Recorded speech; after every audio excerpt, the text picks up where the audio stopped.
What is going on, people of YouTube? My name is Kurtyoy. Welcome back to another Done Deal where we discuss the Premier League transfers and how they could do on FPL. We're going to start off with an outgoing one, just because I want to talk about it, because it pretty much confirms the fate of one football club by the name of Hull City, who unfortunately now have a squad size of 5, because everyone else is either injured or gone. A lot of them injuries, to be fair. But Mo Diame rescores met by Newcastle, and everyone was like, oh, why did Hull sell him? Simple enough. Newcastle are spending big money and probably paying a lot of wages to bring Premier League quality in to get him straight back out. Basically doing a QPR. It's about time Mike Ashley finally did that, although it's probably Rafa Benitez, and his contract says that he has to sign who he wants. So there's no surprise for me there. You know, Mo Diame, knows. I think, if you're a Hull City player, you've got a uphill task keeping yourself in the Premier League, and Newcastle could be back there within a season. He played Championship last season, did really well, valued at 5.5. We will miss him. On to our first transfer, who goes by the name of Brad Guzan. He joins at Middlesbrough for a free. He had a year left on his contract, but they said, you know what, go away, we don't want you anymore. And he's a £4.5 million goalkeeper, hardly surprising after Villa's season. And what can you expect? Well, now there's a slight doubt for me if Valdez is going to start. You just don't know. They've also got Konstantinos whatever his name is, the other goalkeeper there. But for me, I think Valdez will still start, although he could, have a bit of competition now. And but I doubt Guzan's going to get in front of him for the first game of the season. He might do because of Premier League experience, but then Valdez has also had that in a very little amount at Manchester United. But for me, it's a decent backup signing. I mean, he didn't do very well for Villa. There was a lot of times where he thought, get him out, get a new keeper, but he didn't. It went down, and it'll give him a bit of a boost with Valdez. But for me, nothing but a backup goalkeeper. On to the next signing. We've lacked real defending signings, to be honest. I was saying that we've lacked real goalkeeping signings that are on the game. Now I've got a second one. In the space of one episode. Brilliant. Alex McCarthy has joined Southampton for an undisclosed fee, believed to be around £4 million. And he's a goalkeeper, and he's also valued at £4.5 million like Brad Guzan. Where will that leave him? Well, for me, again, another backup goalkeeper, unfortunately, joins Southampton. And he's lays back up to Fraser Forster. I'm sorry, unless he's injured or suspended, Alex McCarthy will not get playing. Forster's a £5 million goalkeeper, whereas McCarthy is 4.5. And I think Fraser Forster, in the end, you've got to look at it as if they're not playing Fraser Forster, and Fraser Forster is second choice, despite he's England's maybe second or third choice, and Alex McCarthy's nowhere near the team. I think it pretty much sums up like that. He's going to be a backup goalie. However, if Forster does get a long-term injury or a suspension, maybe for a few games, just chuck him in there. Might not be a bad choice because he's not a bad goalkeeper. So for a backup goalkeeper, it's not too bad. Speaking of Southampton, we may as well stay on them because they've signed a right back by the name of Jeremy Pied, or probably Pied or something like that. I'm calling him Pied because that's how it reads. And he has joined from Nice for a free, I believe. Don't quote me again. Close sources are telling me this. And he is worth £5 million. And again, on FPL that is. And that is, throwing a spanner into the works again because we've seen it, done with Middlesbrough and Brad Guzan. Now we're seeing it at Southampton because it's £5 million. As too is Cedric.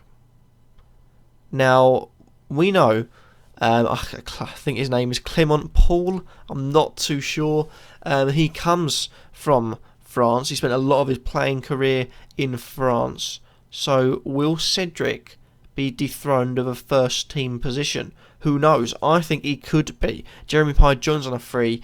I don't know much about him, and I got slated in the last episode of this for not knowing much about Sobby. And I do apologise. I don't have time to go and watch, videos upon videos. I have looked at what Sobby can do now, and for me, he does look really good. 5.5. The only thing that's put me off was his price, though, considering you've got many wingers that are and attacking players that are more pricier than him. But if he can bring that to the Premier League, then my goodness, Stoke can look a good side. I'll have that said. I was, I'll say wrong about that, I suppose. But looking at it. Jeremy Pied, decent looking right back for a free as well, worth £5 million, so Cedric, I'd watch out. As we're on £5 million, we may as well stay on that, and possibly the next N'Golo Kante, somehow. Idrissa Gueye has joined Everton for a undisclosed fee, I don't know if it's free or undisclosed, from Aston Villa, another Aston Villa player leaving. as well as Kieran Clark, who joined Newcastle. But that's Championship level talk. You know, everyone's doing Championship, it doesn't matter. But anyway, Idrissa Gueye, he is signed for Everton. It's I think Everton's first foray into the transfer market. Is it a good signing? To be honest, I think so. When you look at Villa's performance last season, he did alright. I quite like the look of him. And is he worth bringing in? No, absolutely not. No one has been yet. Jeremy Pine's probably the only one you could, but looking at it, he's not. He's a defensive midfielder. He won't get forward much, and he will very much play the role as Kante.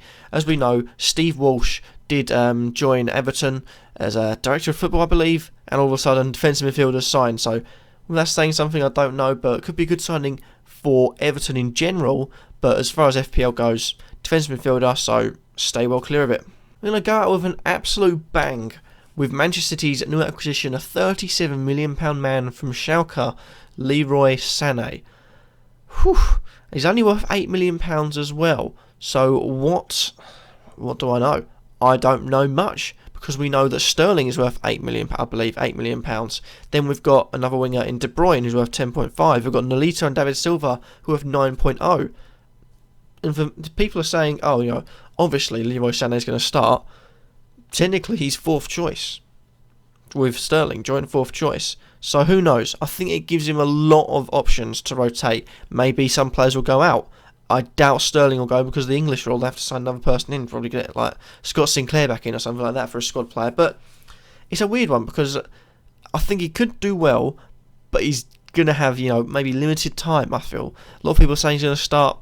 I'm not too sure. I think he brings him in. He knows a lot about him. He's seen him and he's a Bayern Munich manager. But I feel like it will be very much for the first few games. It will just be chopping and changing, because you look at De Bruyne, you've got David Silva, who are very, not wide players, but very good on the ball, good at passing. You've got Nolito, got a little bit of pace and a winger about him. Then you got Sterling and Sané. You've got pace there. He's got so many options. He will chop. I feel like Guardiola can chop and change now for every game. Just like he had Robben, he had Ribéry, he had Coman, he had Douglas Costa. Although they are all very quick, a lot of different options at Bayern Munich. I feel like he's gone for that option again here. And will he play?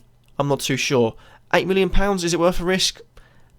There's better options for £8 million, and I'd leave it until you know who the certified starters are, and then you can go on from there. But for me, I wouldn't risk it just yet.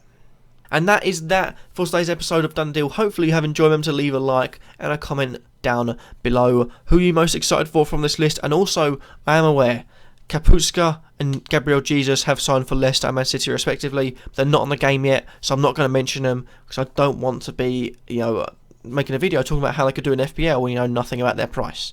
It means everything, the price. But thank you guys for watching. Hope you have enjoyed, and I'll see you in the next episode. Peace.